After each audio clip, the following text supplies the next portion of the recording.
Hello दोस्तों, this is by Triloki India वाले। और दोस्तों यार, इस वीडियो में हम लोग पढ़ने वाले हैं स्विच केस स्टेटमेंट के बारे में। स्विच केस स्टेटमेंट एक काफ़ी इंपॉर्टेंट स्टेटमेंट होता है इंटरव्यू पॉइंट ऑफ व्यू से और आपके एग्जामिनेशन पॉइंट ऑफ व्यू से। तो इस वीडियो को देखने के बाद मैं आपको स्विच केस के बारे में सारा का सारा डाउट क्लियर कर दूंगा। कोई भी डाउट आपके पास नहीं रहेगा। ठीक है, तो हम लोग वीडियो में बढ़ते हैं आगे और जानते हैं स्विच केस स्टेटमेंट के बारे में। तो मैं यहाँ आ जाऊंगा और सबसे पहले इसका हेडिंग दूंगा क्या, switch case statement. Switch case statement एक काफ़ी इंपॉर्टेंट टॉपिक है। ठीक है, तो आप इसको ध्यान से पढ़ो, मैं काफ़ी अच्छा से इसको एक्सप्लेन कर रहा हूँ। ठीक है, तो स्विच केस स्टेटमेंट का सबसे पहले हम लोग डेफिनेशन देखते हैं क्या होता है। Switch statements are substitute for long if else statement. क्या मतलब हुआ, मैं यहाँ लिखता हूँ, स्विच स्टेटमेंट्स आर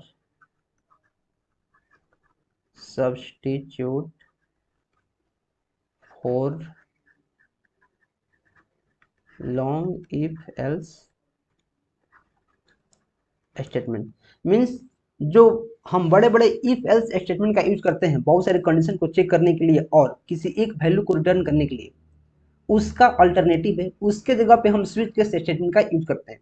जब हमें मल्टीपल चॉइस में से किसी एक को क्या करना पड़ता है, जब रखना पड़ता है, मल्टीपल चॉइस में से किसी एक को सिलेक्ट करना होता है, तो हम क्या करते हैं, स्विच केस स्टेटमेंट का यूज करते हैं।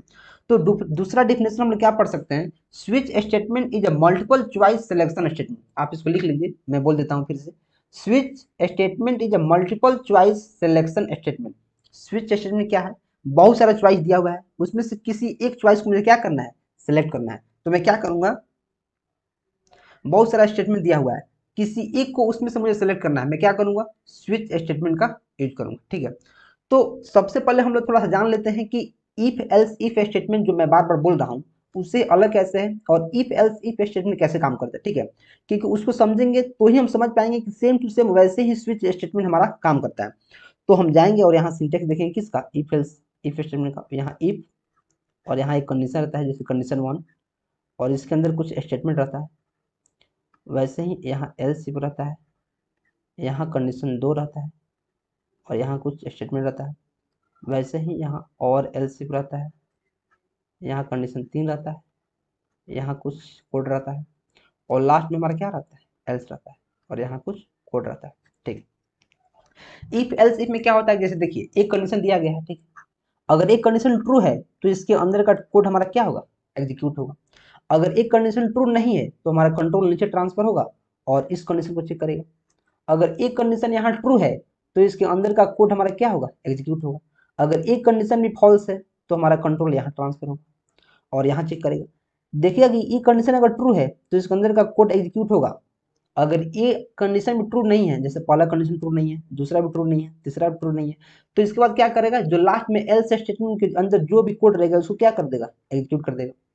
मतलब क्या आप समझे, मतलब एक कंडीशन अगर सही है तो उसका काम करो, अगर वो सही नहीं है तो उसको स्किप करो, दूसरा में जाओ, दूसरा चेक करो, वहां कंडीशन अगर ट्रू है तो उसका काम करो, अगर ये भी सही नहीं है तो तीसरा में जाओ, तीसरा में चेक करो कि तुम्हारा कंडीशन अगर ट्रू है तो उसका कोड को एग्जीक्यूट करो। अगर वो भी ट्रू नहीं है और जितना कंडीशन अगर दिया गया है कि कोई भी ट्रू नहीं है तो क्या करना है, लास्ट वाले में जाना है एल्स में और उसके कोड को क्या कर देना है, एग्जीक्यूट कर देना है। ठीक है, सेम टू सेम इसी प्रिंसिपल पर काम करता है स्विच केस। मैं आपको स्विच केस का सबसे पहले यहाँ सिंटेक्स लिखूंगा और आपको बताऊंगा मैं यहाँ क्या लिखूँ, यहाँ सिंटेक्स लिखूंगा। सिंटेक्स, सिंटेक्स में क्या होता है, स्विच में सिंटेक्स में क्या होता है, स्विच के सिंटेक्स में सबसे पहले हमारे पास होता है एक स्विच कीवर्ड। क्या होता है, स्विच कीवर्ड होता है। तो मैं यहाँ क्या लिखूँ, स्विच लिखूँ। स्विच हमारा क्या है, कीवर्ड, और इसके अंदर हमारा रहता है एक एक्सप्रेशन, एक्सप्रेशन रहता है। और इसके बाद हमारा बहुत सारा केस रहता है यहाँ, जैसे यहाँ केस 1 है, इसके अंदर कुछ कोड लिखा है, अगर केस 1 सही है तो यहाँ कोड एग्जीक्यूट होगा। वैसे ही केस 2 रहता है, अगर केस 2 सही है तो इसका कोड एग्जीक्यूट होगा। ऐसे ही केस 3 रहता है, केस 3 सही है तो इसका कोड एग्जीक्यूट होगा। अगर इन तीनों में से कोई भी सही नहीं है तो हम क्या लिखेंगे, एक यहाँ डिफॉल्ट रहता है, डिफॉल्ट, डिफॉल्ट, और इसके अंदर का कोड एग्जीक्यूट हो जाता है।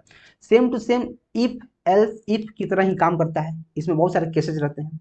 अगर एक केस सही है तो उसके अंदर के कोड को एग्जीक्यूट करो, नहीं तो दूसरा का, नहीं तो तीसरा का। अगर तीनों में से कोई भी सही नहीं है, कोई भी मतलब मैच कर ही नहीं रहा है केस, तो हम क्या करेंगे, डिफॉल्ट में जाएगा हमारा कंपाइलर और इसके अंदर जो कुछ भी लिखा हो उसको क्या करेगा, एग्जीक्यूट करेगा। तो ठीक है, मैं चलता हूँ नेक्स्ट स्लाइड में। पहले आपको स्विच केस का मैं एक प्रोग्राम लिखता हूँ स्टेप बाय स्टेप यहाँ, और आपको पहले समझाता हूँ कैसे चीजें काम करती हैं। फिर मैं ले चलूंगा आपको देव सी प्लस प्लस कंपाइलर पर, और वहां बताऊंगा प्रैक्टिकल करके कैसे काम चीजें कर रही हैं। ठीक है, तो मैं चलूंगा नेक्स्ट स्लाइड में और यहाँ लिखूंगा क्या, स्विच केस एग्जाम्पल। मैं सबसे पहले हेडिंग देता हूँ, तो मैं यहाँ लिखूंगा स्विच केस एग्जाम्पल। मैं यहाँ क्या लिखूंगा, मैं यहाँ एग्जाम्पल लिखूंगा। मैं क्या लिखूंगा यहाँ, मैं एग्जाम्पल लिखूंगा। तो सबसे पहले किसी भी प्रोग्राम में मैंने आपको क्या बताया है कि सबसे पहले हेडर फाइल को क्या करना पड़ता है, इंक्लूड करना पड़ता है। तो मैं यहाँ क्या लिखूंगा, हैज इंक्लूड आईओ स्ट्रीम। वैसे मैं यहाँ क्या लिखूंगा, यूजिंग नेम स्पेस स्टैंडर्ड। फिर मैं यहाँ क्या लिखूंगा, इंट मेन, इंट मेन लिखूंगा और यहाँ क्या दूंगा, कर्ली ब्रेसेस। और इसके अंदर मुझे एक एज रखना है, जैसे मैं यहाँ इंट एज नाम का एक क्या करता हूँ, वेरिएबल को डिफाइन करता हूँ। और मैं यूजर से इनपुट लेना चाहता हूँ एज, तो मैं क्या करूंगा, एक मैसेज यहाँ फ्लैश कराऊंगा क्या, कि inter your age, inter your क्या एज। और मैं क्या लिखूंगा, एंड लिखूंगा। अब मैं चाहता हूँ यूजर जब इनपुट करने करेगा तो क्या लिखेंगे, यहाँ सी एन फंक्शन का यूज करूंगा और एज को कीबोर्ड से यूजर के द्वारा इनपुट कराऊंगा, करा लिया। अब इसके बाद हमारा स्टेटमेंट शुरू होता है स्विच का। अब मैं क्या करूंगा, एक स्विच यहाँ बनाऊंगा, स्विच लिखूंगा स्विच, और इसके अंदर जो एज लिखे हैं यूजर से इनपुट ले रहे हैं उसको क्या करूंगा, पास कर दूंगा। क्या करूंगा, इसको पास कर दूंगा। स्विच क्या है, एक कीवर्ड है, इसके अंदर एज में पास कर दूंगा। और यहाँ बहुत सारा केसेस लिखूंगा। केस वन में मैं क्या लिखूँ, यहाँ केस वन लिखता हूँ, केस वन। केस वन के बाद हम यहाँ कॉलन लिखते हैं, कॉलन, सेमी कॉलन नहीं, कॉलन। और यहाँ लिखेंगे सी आउट दिस इज वन, और इसको क्या करूंगा, एंडल करूंगा, एंडल। और इसको लिखने के बाद हर एक केस में मुझे एक ब्रेक स्टेटमेंट का यूज करना पड़ता है। हर एक केस में क्या करना पड़ता है, एक ब्रेक स्टेटमेंट का यूज करना पड़ता है, जो काफी इंपॉर्टेंट है। आप याद कर लीजिए कि स्विच केस के हर एक केस में एक ब्रेक स्टेटमेंट होना ही होना है। अगर ब्रेक स्टेटमेंट नहीं रहेगा तो क्या होगा, बहुत बड़ी गलती हो जाएगी। मैं आपको प्रोग्राम में प्रैक्टिकल करके दिखाऊंगा, लेकिन ब्रेक आपको सिर्फ याद रखना है फिलहाल इतना कि ब्रेक स्टेटमेंट यूज करना है हर एक केस में।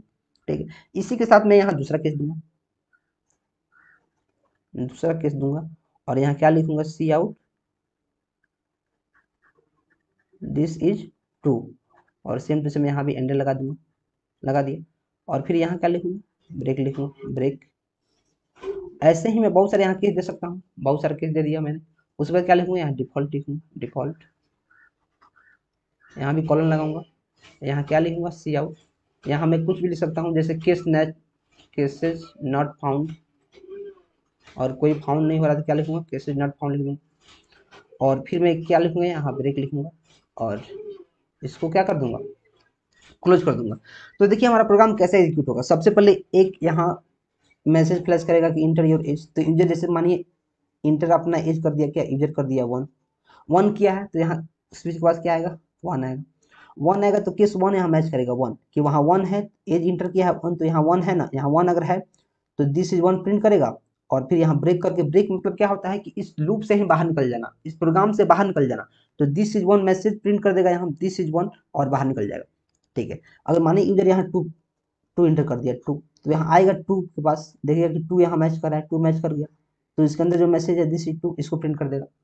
वैसे ही मैच करेगा, जैसे मानिए यूजर कुछ दे दिया, जैसे फाइव दे दिया, फाइव, और यहाँ फाइव केसेज नहीं है, फाइव केसेज नहीं है तो वन चेक करेगा, नहीं है, इसको चेक करेगा, नहीं है, पूरा चेक कर लिया, कहीं भी नहीं है फाइव, तो क्या करेगा, डिफॉल्ट में जाएगा और यहाँ लिख देगा केसेज नॉट फाउंड, प्रिंट कर देगा। अब ब्रेक स्टेटमेंट हम क्यों यूज करते हैं, देखिए ब्रेक स्टेटमेंट इसलिए यूज करते हैं, जैसे मानिए यहाँ वन दे दी, वन दे दी, और हमारा प्रोग्राम यहीं पे आया, वन मैच कर गया, और यहाँ क्या किया, दिस वन प्रिंट कर दिया। अगर ब्रेक हम नहीं लिखे हैं तो क्या करेगा, फिर यहाँ चेक करेगा, फिर मतलब इसको दिस टू प्रिंट कर देगा, करते करते सारा चीज को प्रिंट कर देगा। क्या कर देगा, हर एक चीज को प्रिंट कर देगा, इसको पता ही नहीं है क्या करना है। ब्रेक लिखने से क्या होता है कि जैसे दिस वन प्रिंट कर दिया तो हम बोल रहे हैं कि हमारा काम हो गया, हमारा काम मैच कर गया, अब तुम बाहर भागो। तो क्या करेगा, जैसे ही दिस वन प्रिंट करेगा, ब्रेक करेगा और इसमें से प्रोग्राम से बाहर भागेगा और प्रोग्राम को क्या कर देगा, वहीं पे खत्म कर देगा। मीन्स सिर्फ हमारा आउटपुट आ जाएगा और प्रोग्राम खत्म हो जाएगा। ठीक है। अब मैं आपको चलता हूं देव सी प्लस प्लस कंपाइलर में और स्विच केस स्टेटमेंट का एक प्रोग्राम बनाता हूं काफी अच्छा तरीका से, और आपको सारा का सारा चीज वहां बताता हूं। तो मैं चलूंगा अपने देव सी प्लस प्लस कंपाइलर में, हमारा देव सी प्लस प्लस कंपाइलर ए है, और मैं यहाँ कंट्रोल प्लस क्या करूंगा, एन प्रेस करूंगा। क्यों? क्योंकि हमारा कंपाइलर एक्टिव हो जाएगा। और जैसे मैं यहाँ कंट्रोल एन करूंगा, इसके बाद मैं कोड लिखना शुरू कर दूंगा। तो ये बेसिक कोड आपको काफी आसानी से समझ में आएगा।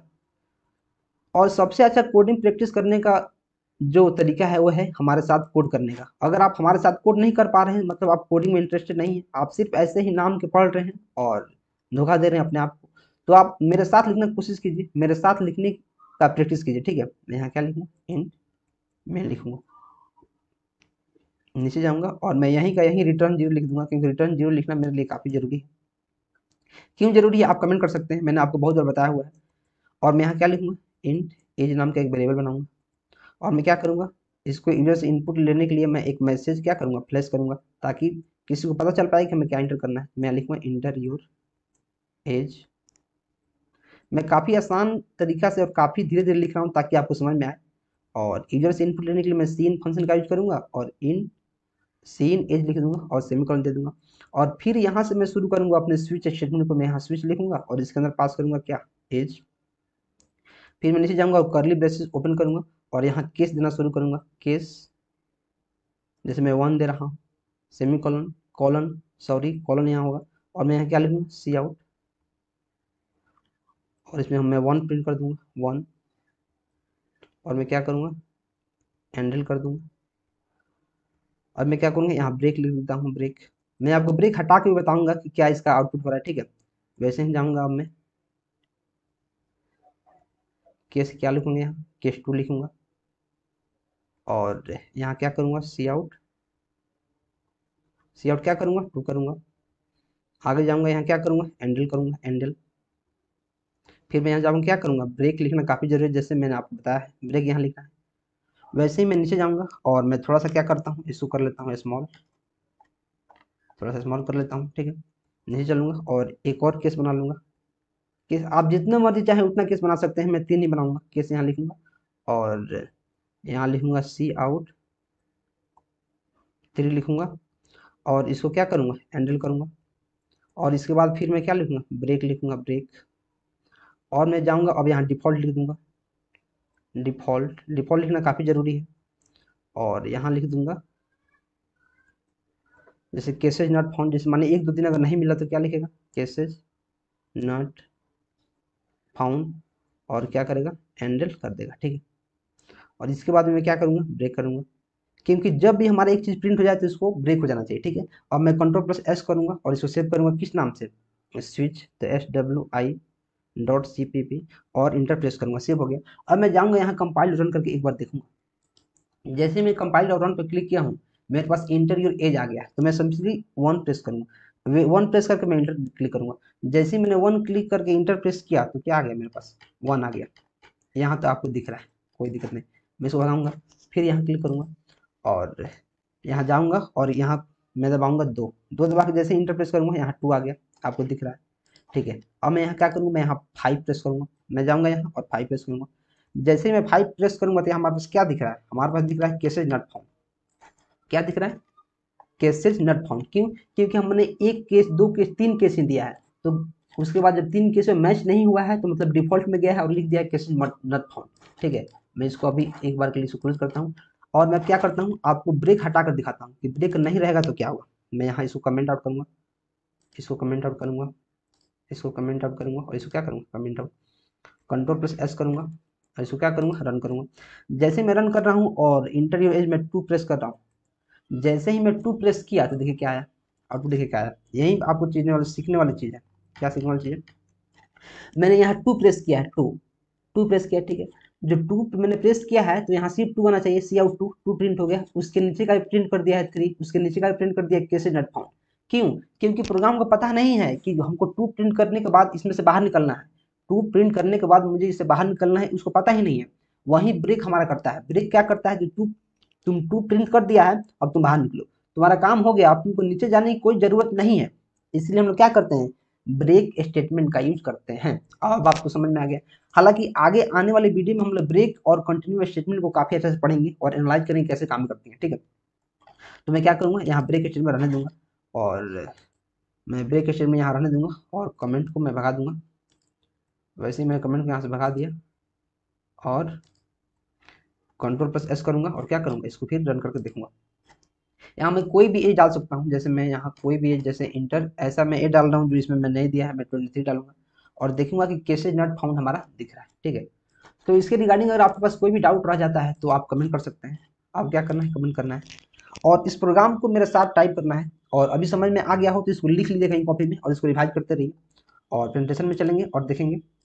इसके रिगार्डिंग अगर कोई भी डाउट हो तो आप कमेंट कर सकते हैं। मुझे नहीं लगता है कोई भी डाउट रहने वाला है, क्योंकि मैंने सारा का सारा डाउट आपको काफी अच्छा से आप क्लियर कर दिया है स्विच केस स्टेटमेंट के बारे में। ठीक है, तो आप इस प्लेलिस्ट को शेयर कर सकते हैं। क्या कर सकते हैं, मैं बता देता हूँ, आगे चलता हूँ, एक नया पेज लेता हूँ, बता देता हूँ।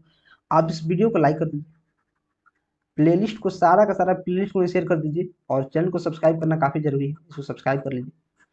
ठीक है, क्योंकि दोस्तों में शेयर कीजिएगा तो उससे क्या होगा कि उन लोगों को भी सीखने को मिलेगा और वो लोग आपका धन्यवाद करेंगे कि आपके वजह से उन लोगों ने लैंग्वेज सीख लिया। ठीक है, तो मिलते हैं अगले वीडियो में। Till then keep supporting and keep exploring.